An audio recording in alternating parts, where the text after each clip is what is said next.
kelahiran Tuhan kita, Sang Raja Damai. Mari saya menjemput kita semua bangkit berdiri. Haleluya. Sang Raja, ayo mari berhimpun, hai mari berhimpun dan bersukaria, hai mari semua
bersama pendeta Jarwoto akan membuka kita dalam doa.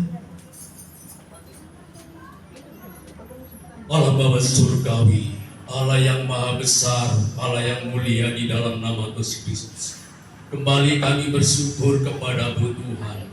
Di malam hari ini kami umat ketebus-Mu dan para hamba-hamba-Mu boleh berkumpul kembali di tempat ini Tuhan, bersama jemaat-Mu di tempat ini serta hamba-Mu di tempat ini Tuhan, untuk menikmati hadirat Allah, yaitu Tuhan Yesus. Kami akan ibadah prenatal pada malam hari ini bersama-sama Tuhan untuk menyembah memuliakan Engkau. Oleh karena itu Tuhan, Allah Roh Kudus yang bertata di atas pujian penyembahan kami pada malam hari ini yang kami boleh persembahkan kepada-Mu ya Tuhan. Oleh karena itu Tuhan, kami mohon Allah Roh Kudus mengurapi para hamba-hamba-Mu yang ambil bagian dalam melayani pekerjaan-Mu di acara ibadah prenatal pada malam hari ini. Tuhan, pakai mereka dengan hikmat dan pengurapan Roh Kudus-Mu Tuhan. Kehendak-Mu jadilah Tuhan, dan suasana surgawi Tuhan turunkan atas ibadah kami pada malam hari ini Tuhan. Dan segala pekerjaan tipu muslihat iblis yang mengganggu akan jalan ibadah kami tolak, kami hancurkan dalam nama Yesus. Allah Kudus berkuasa atas ibadah kami, berkuasa atas ruangan ini Tuhan, bahkan seluruh kehidupan kami dikuasai oleh Tuhan ya Bapa. Terima kasih Tuhan, inilah doa kami, dan kami tabiskan ibadah prenatal pada malam hari ini dari awal hingga selesainya di dalam nama Tuhan Yesus Kristus. Haleluya, haleluya. Kita akan memuji Allah kita yang dahsyat, amin. Kita akan mengagungkan Allah kita yang mulia, amin. Lambaikan tanganmu dan berikan kemuliaan yang meriah buat Allah kita. Dia sudah mati bagi kita, Dia sudah lahir bagi kita, bahkan Dia sudah bangkit bagi kita semua, amin. Haleluya. Dia lahir untuk kami, Dia lahir untuk kami, Dia bangkit bagi kami semua.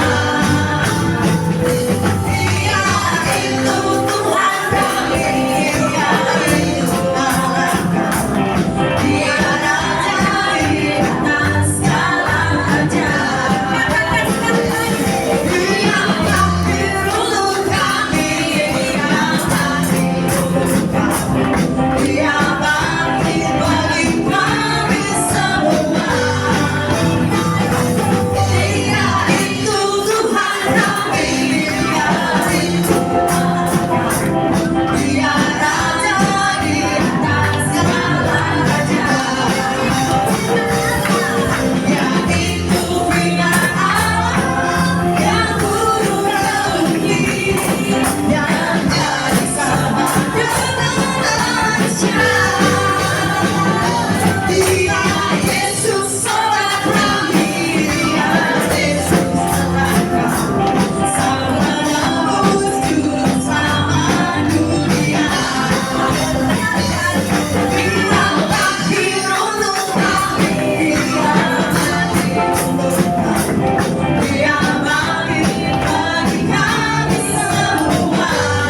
Ibu, bahwa Tuhan yang kita sembah adalah Yesus jalan dan kebenaran. Haleluya.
Setiap pujian persembahan tarian dari Bapak Ibu anak-anak sekolah minggu semuanya, Tuhan memberkati.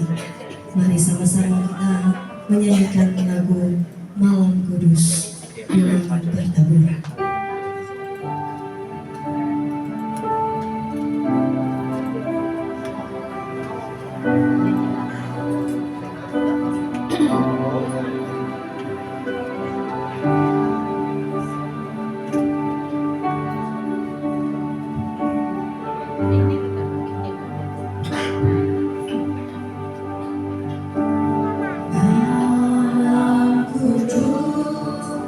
Bila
Firman jadi manusia di antara kita, diam di antara kita. Ada hidup terang bagi manusia, Engkau datang bagi kepunyaanmu. Yesus, Kaulah juru selamatku. Yesus, Kaulah juru selamatku.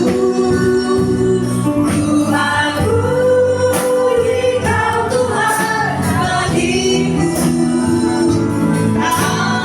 Terang bagi saat gelapku. Kau itu bagi setiap jalan. Lebih sungguh-sungguh dikatakan jadi manusia. Diam di antara kita. Ada hidup terang bagi manusia, Engkau datang bagi kepunyaanmu. Yesus, Kaulah juru selamat kami. Yesus, Kaulah juru selamatku. Ku akui Kau Tuhan bagiku.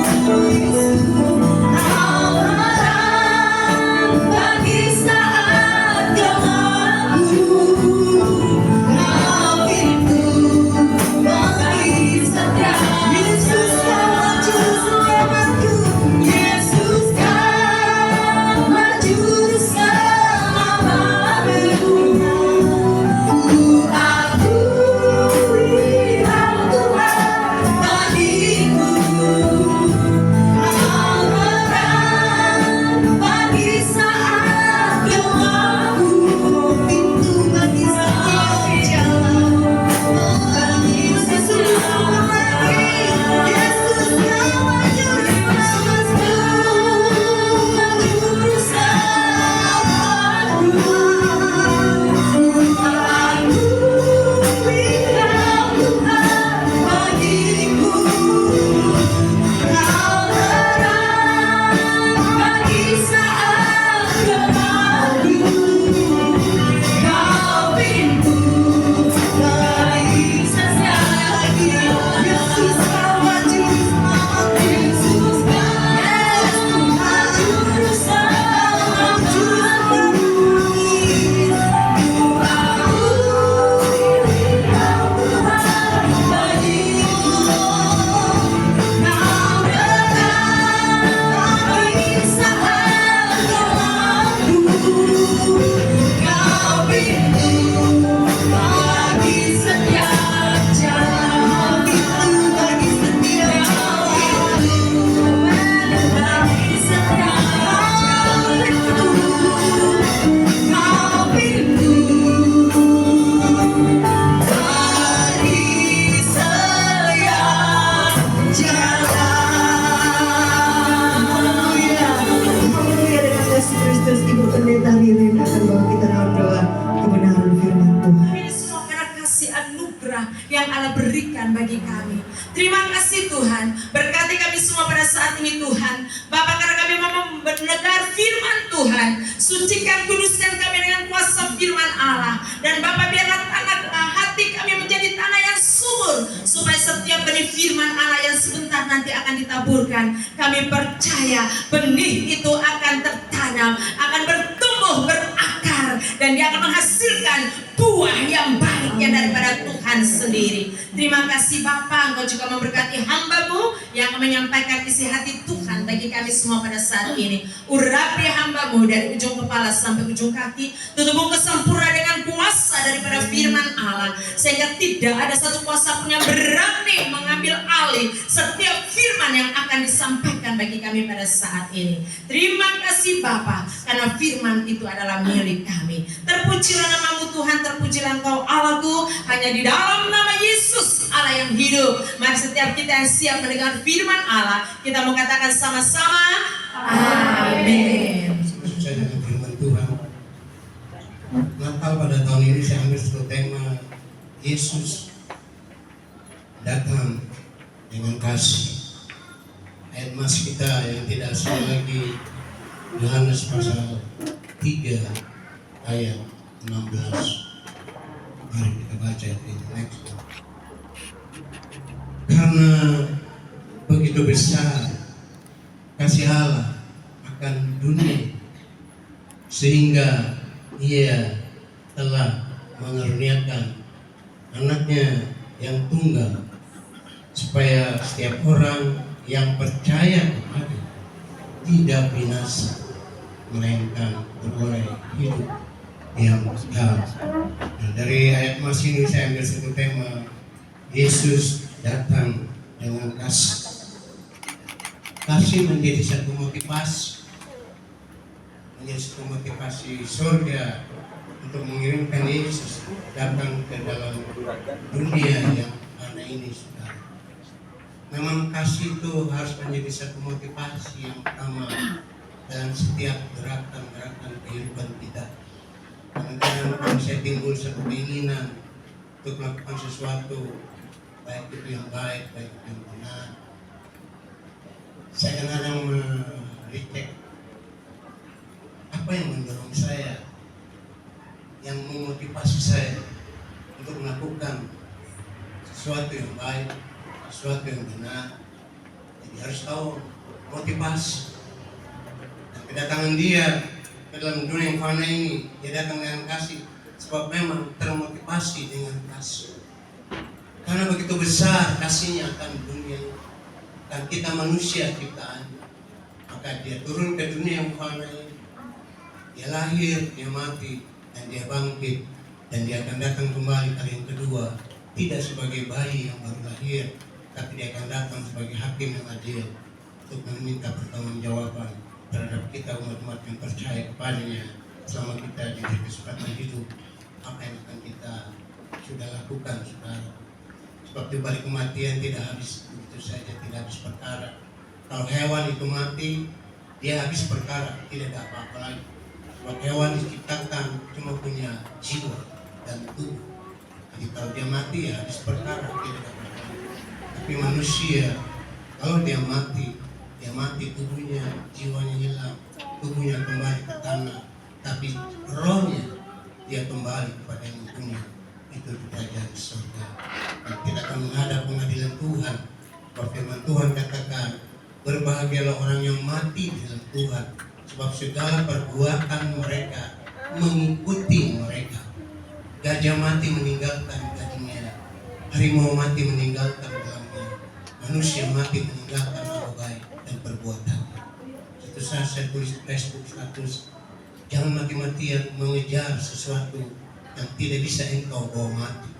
Ada teman saya di Facebook, orang itu dia bertanya sama saya, Pak Pendeta, kalau begitu apa yang bisa dibawa pada saat orang itu mati? Semua harta benda kekayaan duniawi ini yang sudah kita kumpulkan, yang kita peroleh dengan susah payah dan jerih lelah, tidak bisa dibawa mati. Tapi apa yang bisa dibawa mati? Itu perbuatan kita. Perbuatan kita akan dibawa sampai mati. Sebab kita akan menghadap pengadilan Tuhan, dan Dia akan datang sebagai hakim yang adil. Nah, saudara yang kasih dalam Tuhan Yesus, puji Tuhan, ingat baik-baik, kita orang yang sangat dikasihi. Harga kita ini terlalu mahal. Waktu itu jangan tahu rendah diri, rendah hati itu harus. Kita orang-orang tebusan, harga kita ini terlalu mahal.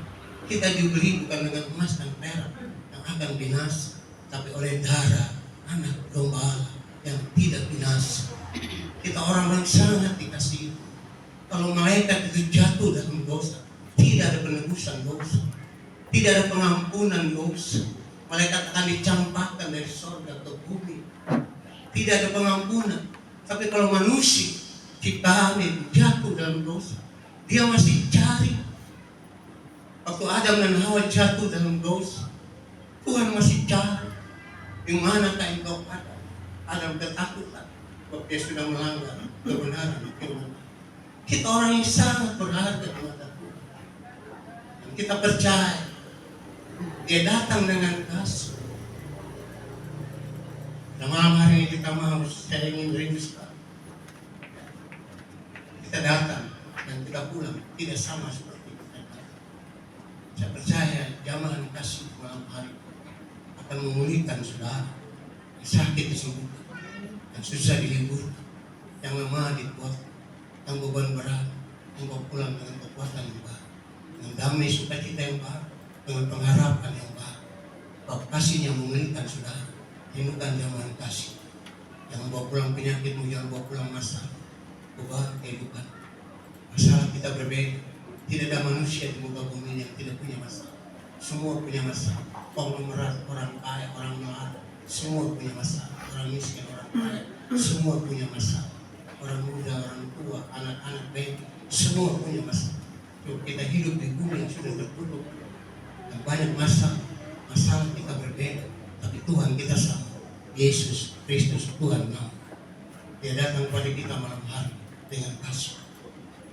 Karena begitu besar kasihnya akan dunia, seberapa besar kasih Allah, kita tidak bisa gambar, kita tidak bisa samakan dengan apapun. Saya kadang-kadang bayangkan seandainya langit menjadi kertas untuk mencatat tentang kebesaran kasih Allah, Dia tidak akan cukup, Dia tidak akan mampu membuat betapa besar kasihnya kepada saudara dan saya. Dia rela mati di atas kayu salib dengan satu kematian yang tidak manusia. Kedua tangannya dipaku, kedua kakinya dipaku, dipakaikan mahkota duri, ditusuk lampu. Itu harga yang harus dibayar. Kita orang yang sangat berharga di mata Tuhan. Kita percaya Dia tidak biarkan kita berjalan sendiri, Dia tidak akan biarkan kita bergumul sendiri. Dia Allah yang peduli sampai Dia katakan, kalau bebanmu itu sudah berat, marilah datang kepada Aku beri kamu keledai, Aku beri kamu sentosa tenang. Belajarlah kepada Aku lemah lembut dan rendah hati. Ada satu warning yang Tuhan Yesus katakan tentang kasih. Next, Matius pasal yang ke-24 ayat 12. Matius 24 ayat 12. Ini akan terjadi di sama. Matius 24 ayat 12. Kita baca ayat 12.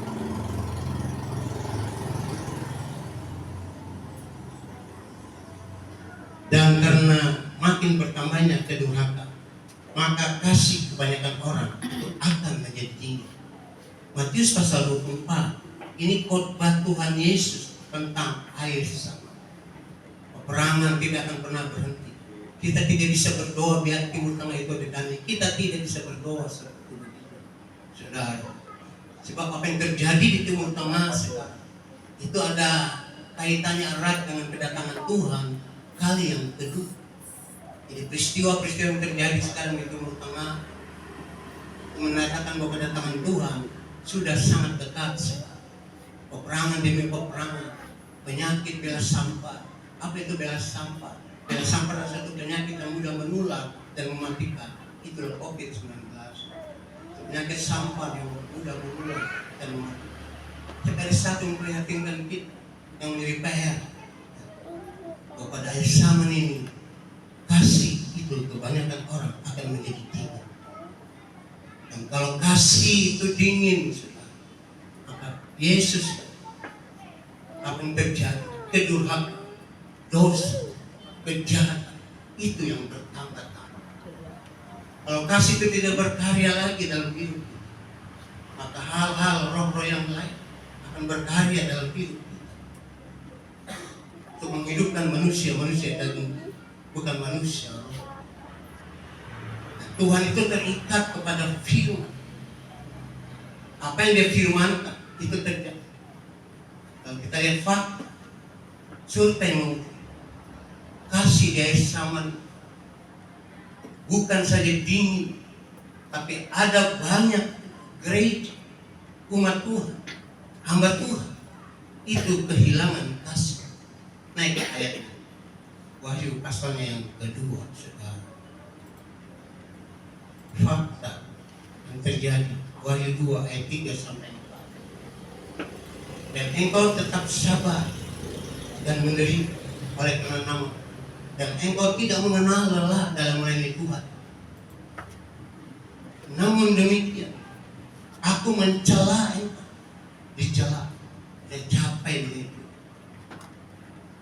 Sudah sibuk dengan Tuhan, kadang-kadang meninggalkan kesibukan yang lain dengan keluarga, kita melayani, kita berbagi kasih, sudah lelah dan capek. Namun demikian aku mencela engkau karena engkau telah meninggalkan kasih yang mula-mula. Ini fakta. Ini pada zaman rasul-rasul, bukan saja pada zaman rasul-rasul. Ini juga terjadi pada zaman sekarang, zaman di mana kita hidup. Ini zaman terakhir. Saudara dan saya adalah generasi yang terakhir. Makanya saya tidak masuk mengajarkan jemaat tentang pengajaran tentang akhir zaman. Pengajaran tentang akhir zaman banyak pro kontra. Ada yang pro pengajaran ini, pengajaran begitu, dok ini, pro kontra. Saya mempersiapkan jemaat tugas saya untuk mempersiapkan jemaat untuk siap menanti kedatangan Tuhan kalian hidup. Jangan sampai kita kehilangan kasih dalam penantian kita menanti kedatangan Tuhan kalian. Dan ini terjadi zaman sekarang pun ini terjadi, meninggalkan kasih yang mula-mula. Hukum kasih yang pertama, kasihilah Tuhan Allah dengan segenap akal budi, dengan segenap jiwa, dengan seluruh kehidupan. Jadi kasih kita kepada Tuhan itu harus segala-galanya. Kasih kita kepada suami, kasih kita kepada istri, tapi kasih kita kepada Tuhan harus melebihi kasih kita kepada istri, kepada suami, kepada keluarga. Sebab dia menjadi satu pusat segala-galanya dalam setiap hidup. Memang dia segala-galanya dalam setiap hidup dia. Dia mempunyai segala-galanya dalam setiap hidup. Dia menentukan segala-galanya dalam hidup. Mati hidupnya kita di tangan dia. Kesuksesan, keberhasilan, keberuntungan, berkat itu ada di tangan dia. Berkat Tuhan yang menjadikan kaya. Susah payah tidak menambah. Engkau kerja setengah mati banting tulang, keras keringat. Dari pagi sampai pagi lagi. Kalau Tuhan tidak berkati kau bisa apa? Jadi kasih kita kepada Tuhan. Sampai pemazmur kata, pujilah Tuhan, jiwa, jangan lupa kebaikan. Jangan jadi kacang lupa kulit. Siapa kita manusia? Kita di segumpal tanah liat. Manusia dicipta di segumpal tanah liat. Berapa harga segumpal tanah liat? Nggak ada harganya. Kita diambil manusia di segumpal tanah liat. Tapi tanah liat yang tidak berharga ini dibentuk menjadi bejana-bejana yang indah dan berharga di mata. Waktu itu kita jangan lupa akan kebaikan. Kalau kita masih bisa bernapas, masih bisa menghirup udara yang segar. Tiap pagi kalau kita bangun, kalau saya bangun, saya angkat kedua tangan saya. Saya bilang terima kasih Tuhan. Saya masih bisa melihat kita terlebih lagi. Ini karena kebaikan yang selalu menyertai kami hari demi hari, hari demi hari. Begitu besar kasihnya kepada kita, sehingga dia rela mati berkorban supaya kita seharusnya kita ini sudah mati binasa. Kita ini sudah mati binasa. Dan Tuhan katakan tidak ada manusia di muka bumi ini yang tidak berbuat dosa. Semua sudah berbuat dosa. Semua manusia sudah berbuat dosa dan hilang kemuliaan Allah. Tapi kita tidak dengan kasih yang besar. Kita ditebus, kita diselamatkan. Kita dibeli dengan harga yang tinggi. Dia bayar cash di atas cash sana. Itu harga yang harus dia bayar. Kalau saudara dan saya ingin memiliki satu barang yang berkualitas, baik itu kendaraan, baik itu elektronik, rumah, apa saja, kau harus berani bayar harga. Gak ada barang yang berkualitas yang bagus yang harganya murah. diskon sampai 50%, 30%. Kalau kita ingin sesuatu yang berharga, yang berkualitas, kita harus berani bayar harga. Dan harganya itu mati di atas kayu salib. Waktu Yesus katakan, "Apa yang mengikut aku? Kau harus sangkal diri dan pikul salib." Tapi puji Tuhan, Dia datang dengan kasih. Kasih yang sangat begitu besar. Kasih yang tidak berkesudahan. Definisi kasih, apa sih kasih? Definisi kasih. Kasih itu memberi. Kasih itu memberi, bukan menuntut. Dia rela berkorban. Ini definisi, ini makna, arti dari kasih.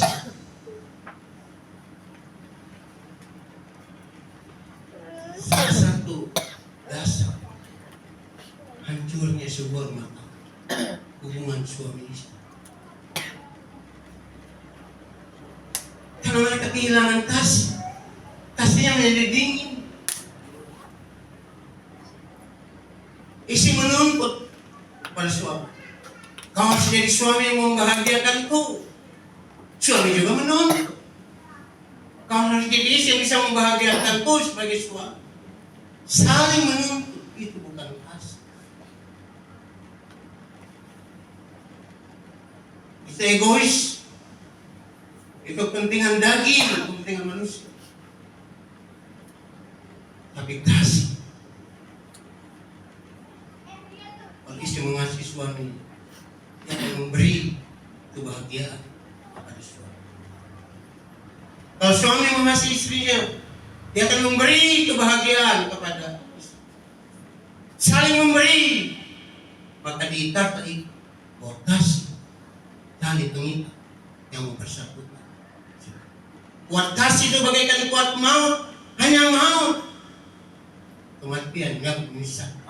Cinta kuat seperti maut. Itu kasih memberi, tidak menuntut.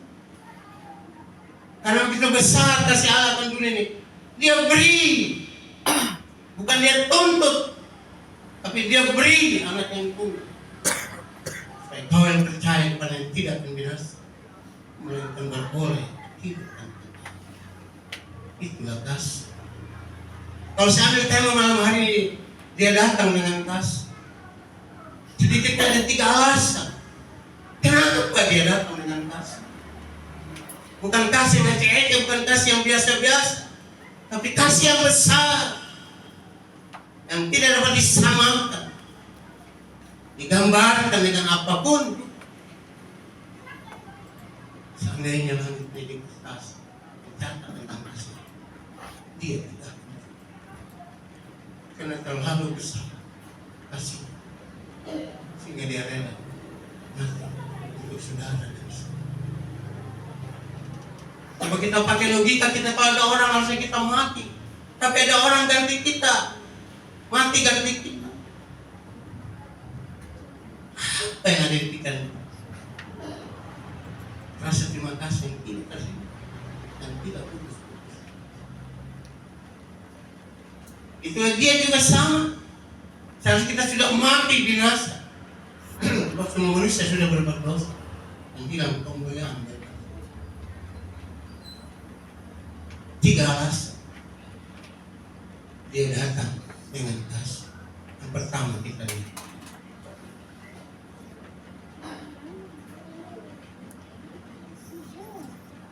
kasih tidak berkesudahan. 1 Korintus 13 ayat 8 mention. Kenapa Dia datang dengan kasih? Bahwa kasih ini tidak berkesudahan. Kasih tidak berkesudahan. Nubuat akan berakhir, bahasa roh akan berhenti, pengetahuan akan lenyap, yang dihapus. Kasih tidak berkesudahan, nubuat akan berakhir, bahasa roh. Mengenai saya lagi,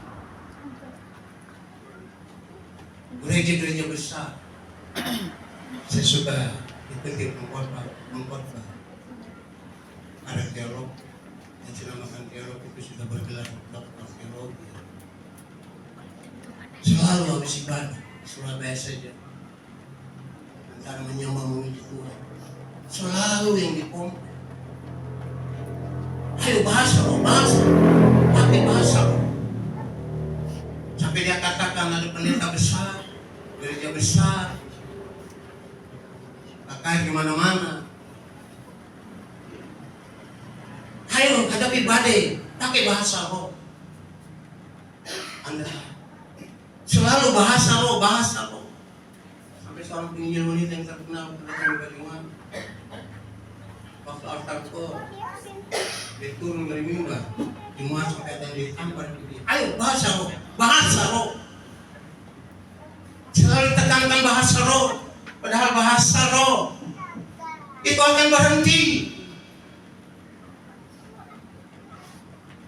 Nubuat akan berakhir, hikmat dunia, pengetahuan dunia akan lenyap, tapi kasih tidak berkesudahan. Di surga kita hidup nggak perlu bahasa roh. Surga tidak perlu bahasa roh. Untuk hidup di surga Anda tidak perlu bernubuat. Untuk hidup di surga Anda tidak perlu beriman. Semua sudah sempurna. Tapi Anda tahu, Anda tidak bisa hidup di surga tanpa kasih. Allah itu kasih.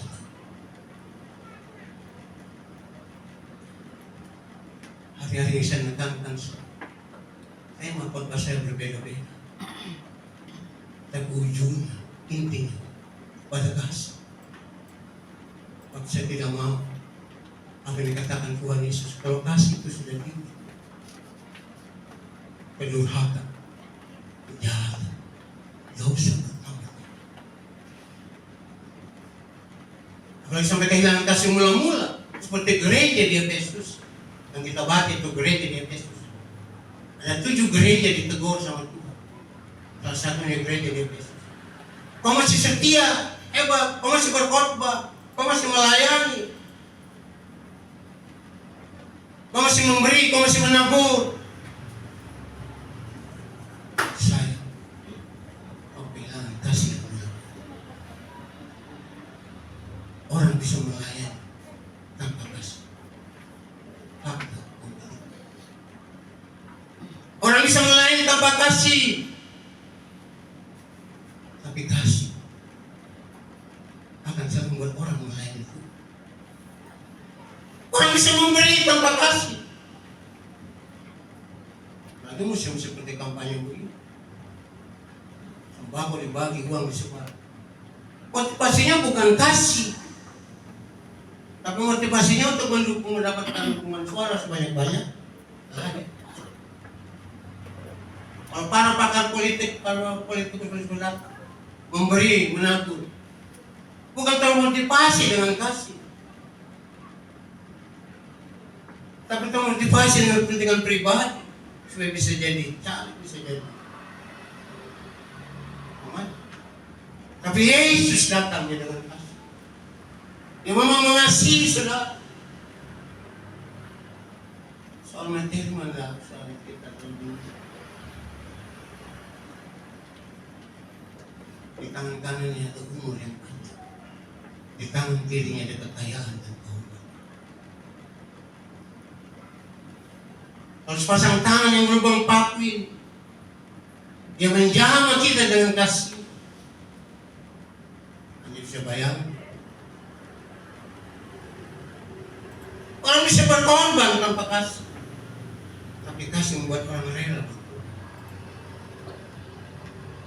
Sampai Yesus katakan pada hari-hari terakhir, zaman-zaman akhir, banyak orang berseru kepada Tuhan, Tuhan, aku sudah bikin kata yang besar-besaran, yang buta melihat, yang timbang berjalan, yang mati bangkit. Yesus katakan, aku tidak kenal kamu. Menyalahkan, membuat kita tidak dikenal. Bukan satu standar, bukan satu ukuran kita lihat. Pendeta besar, bikin KKR di mana-mana, Itu dipakai Tuhan kita. Lihat dulu motivasi Anda. Makin gapai. Motivasi Anda melayani. Apa yang menjadi motivasi? Harus tahu semua kasih harus menjadi motivasi. Tiap gerak langkah kehidupan kasih gerak dalam Yesus. Hal juga disebut dia kasih. Semua akan berakhir bahasa Allah. Kita tidak butuh di sorga dengan buku bahasa. Dia akan berbukti bersatu membuat pengetahuan hikmat dulu. Semua akan lenyap, tapi kasih tidak berbeda dari bahasa. Kau tidak bisa di sorga tanpa kasih. Jadi belajar dari sekarang. Kita mengasihi Tuhan dengan segenap hati kita, dengan segenap jiwa kita. Kalau buat Tuhan, kau jangan berhitung sama Tuhan. Saya bukan ngenyek. Ini sebuah realita. Bahwa ini seorang majelis dari tahu majelis atau bagaimana? Di seorang pimpinan Polgosta. Ulang tahun ke-70. Disediakan dana 1 miliar. Undang amanah Tuhan. Hotel yang paling mahal di mana? 2 juta. Habis 1 kamar. Ulang tahun pribadi. Dia kaya, dia diberkati Tuhan. Tapi kenapa? Anda kan tahu. Kalau kita memperingati hari Natal, kita memperingati hari kelahiran.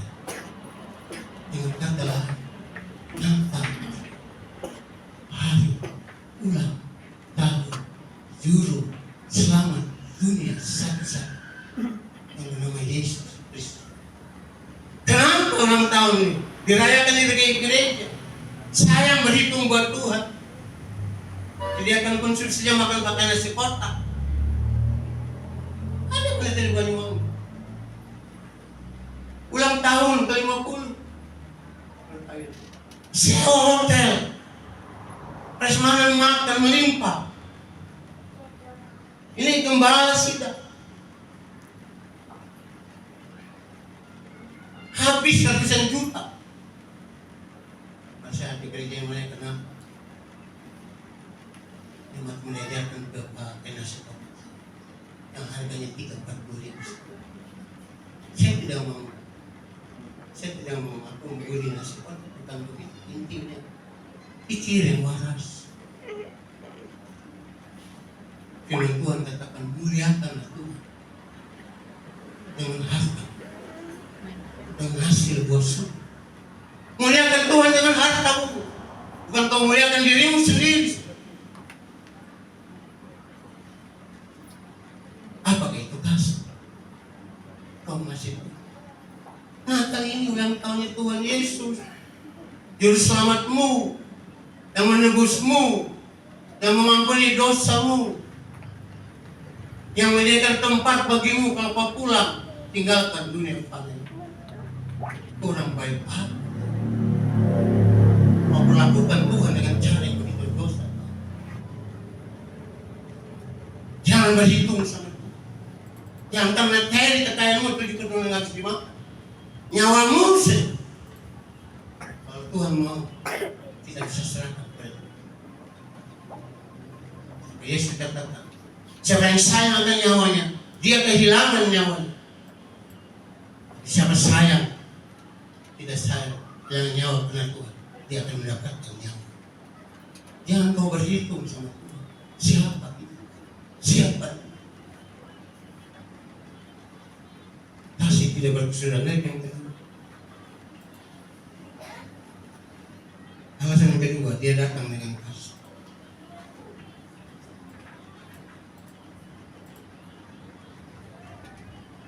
Kasih lebih besar dari iman dan pengharapan. Ayat 1 Korintus 13 ayat 13. Kalau saya membangun sebuah kebenaran, Bagi hamba Tuhan harus punya dalil dasar-dasar. Dalil dasar-dasar untuk membangun sebuah kebenaran. Itu harus adalah firman Allah. Di setiap poin-poin khotbah saya selalu cantumkan ayat. Jadi tidak ada yang bisa dibantah. Ini firman Tuhan. Demikianlah tinggal ketiga hal, yaitu iman, pengharapan, dan kasih. Dan yang paling besar di antaranya ialah kasih. Bayangkan saja, iman itu bisa mengalahkan dunia ini. Kau bisa jangkau imani apa yang menjadi kebutuhanmu hari-hari. Apa yang menjadi pergumulanmu hari-hari ini. Kau bisa selesaikan dengan iman yang tertuju kepada.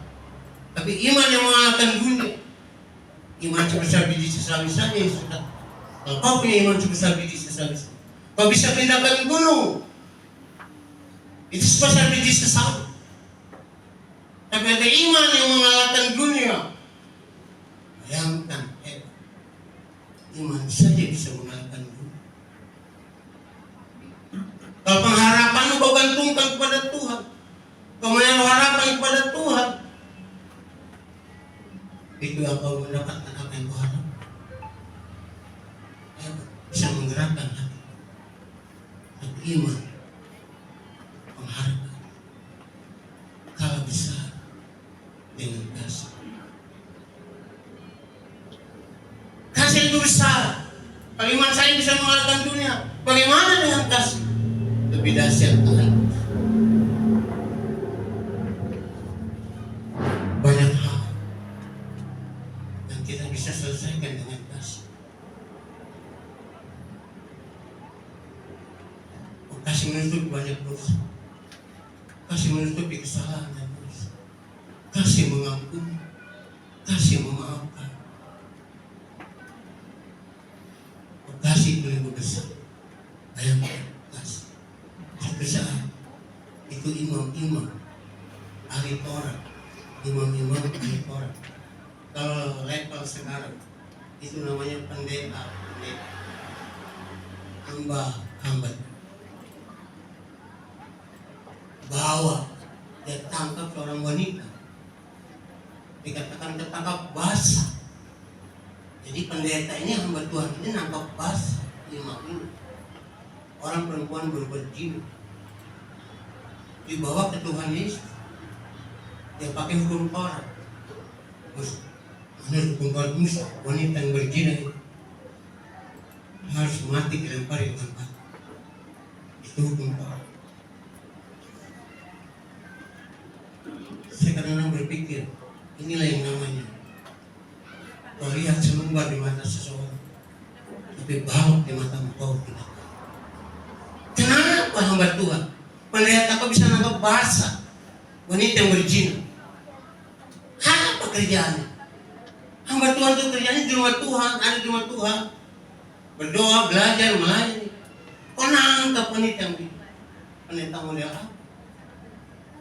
Bayangkan, Yesus katakan, baik, siapa di antara kamu yang tidak berdosa, kau ambil batu, lebih dulu lempar wanita dengan batu. Siapa di antara kamu yang tidak berdosa? Tidak satu imam, orang Farisi tadi Tuhan berkata, semua meninggalkan wanita. Ingat baik, ini dipintir sama orang-orang Muslim. Masa Tuhan Yesus toleransi dosa? Tidak. Ingat baik, Tuhan itu benci dosa. Tuhan Yesus benci dosa. Tidak ada toleransi. Dosa upahnya maut, binasa. Tapi ingat, Tuhan Yesus benci dosa, tapi Dia cinta orang berdosa. Kita juga sama. Mungkin beda dosa kita dengan dosa dia, berbeda. Tapi apapun yang namanya dosa, itu upahnya maut, binasa. Gak ada dosa besar, dosa kecil bersama-sama. Dosa tidak bisa dibasuh kasih. Upah dosa kita diselesaikan dengan kasih. Ya, kata kepada wanita, mulai sekarang kau jangan berbuat dosa, supaya jangan terjadi yang buruk. Dia selesaikan dengan kasih. Banyak rumah tangga, banyak hubungan antara gereja sesama gereja. Mari kita lihat di Facebook, kita lihat di YouTube. Aduh, mari gereja. Peristiwa Kupang sampai sekarang masih saja. Firman Tuhan bukan untuk diperdebatkan. Firman Tuhan untuk dipercaya. Apalagi masalah doktrin baptisan. Nggak usah diperdebatkan. Baptisan air tidak menyelamatkan hidup. Baptisan air itu amal-amal agung saja. Saya tidak suka memperdebatkan sesuatu yang tidak prinsip. Kecuali kalau itu prinsip. Saya jadi gembala sudah 130. Usia sampai sekarang. Angka baptisan saya sudah 130 sudah baptis. Saya baptiskan dengan baptisan saya. Bukan karena itu doktrin GPD, walaupun saya peneliti GPD, tapi itu doktrin firman Allah. Saya tidak ikut doktrin organisasi, bisa menyesatkan, bisa menyimpang. Itu doktrin firman Allah. Dalilnya dasar itu Yesus baptis, dia keluar dari Allah. Tapi kau tidak bisa pakai itu untuk mendoktrin orang lain, gereja lain, tidak bisa. Ingat baik-baik.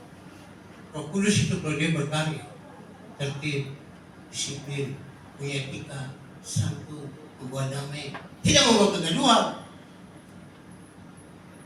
Yang kedua, yang ketiga, yang terakhir saya, waktunya sudah habis. Tanpa kasih tidak bisa.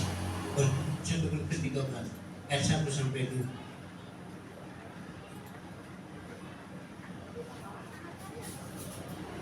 Yang ketiga, kenapa dia datang dengan kasih?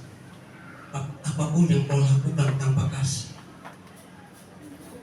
sekalipun aku dapat berkata-kata dengan sebuah bahasa roh, bahasa manusia, bahasa Mandarin, bahasa Inggris, dan bahasa malaikat sekalipun, tapi jika aku tidak mempunyai kasih, aku sama dengan gong yang berkumandang dan jangan yang gemericik. Sekalipun aku mempunyai karunia untuk bernubuat, menyembuhkan orang sakit, dan aku mengetahui segala rahasia dan memiliki seluruh pengetahuan, dan sekalipun aku memiliki iman yang sempurna untuk memindahkan gunung, tapi jika aku tidak mempunyai kasih, aku tidak berguna. Sebabnya dia datang dengan kasih. Saya coba pelajari. Kenapa dia datang dengan kasih? Saya sudah katakan orang bisa berkorban apa tanpa kasih, tapi kasih membuat orang selalu ingin berkorban buat kejahatan, tidak berhitung. Orang bisa melayani tanpa kasih, orang bisa memberi menabur tanpa kasih, orang bisa menolong tanpa kasih, tapi kasih kan sudah bisa menolong, menabur, memberi yang terbaik. Tidak berhitung dengan ayat penutup saya. Kita lihat saudara. Yohanes 21, 15 sampai 17. Sesudah sarapan Yesus berkata kepada Simon Petrus, Simon anak Yohanes, apakah engkau mengasihi aku lebih daripada mereka itu? Jawab Petrus kepadanya, kata Tuhan Yesus, benar Tuhan, engkau tahu bahwa aku mengasihi engkau. Kata Yesus kepada gembalakanlah domba-domba. Ayat 16. Kata Yesus pula kepadanya untuk kedua kali, Simon atau Petrus anak Yohanes, apakah engkau mengasihi aku? Jawab Petrus kepada, benar Tuhan, engkau tahu bahwa aku mengasihi engkau. Kata Yesus kepada, gembalakanlah domba-domba. Bersama dia hatiku damai, walau dalam lembah.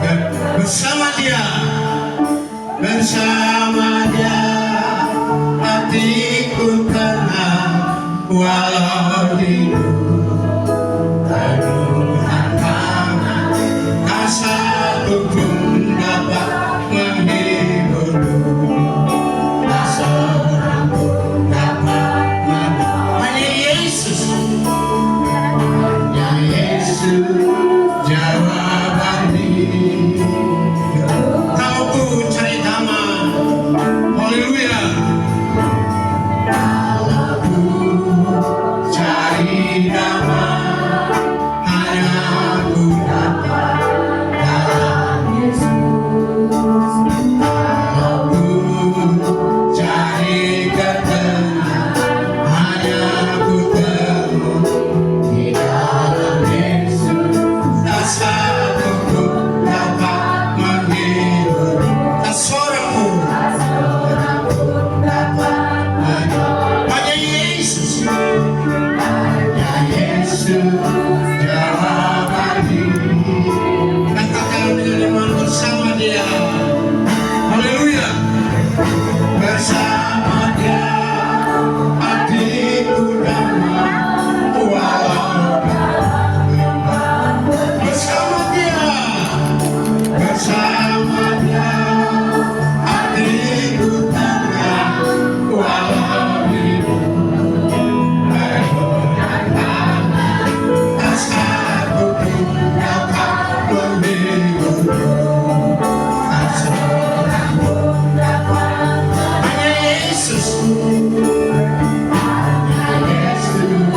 jawabannya. Katakan sekali lagi, bersama Dia hatiku damai walau dalam gelap. Bersama Dia hatiku tenang walau hidup penuh tantangan, tak satu pun dapat, tak satu pun dapat. Hanya Yesus jawabannya. Katakan hanya Yesus, haleluya. Hanya Yesus jawabannya.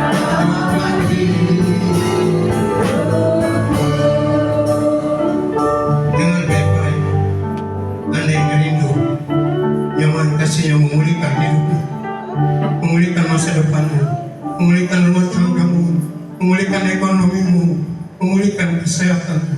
Angkat tangan kananmu, taruh tangan kiri di dada. Kami akan berdoa pemulihan pada malam hari. Engkau pulang dengan kekuatan yang baru, engkau pulang dengan sukacita yang baru, engkau pulang dengan pengharapan yang baru.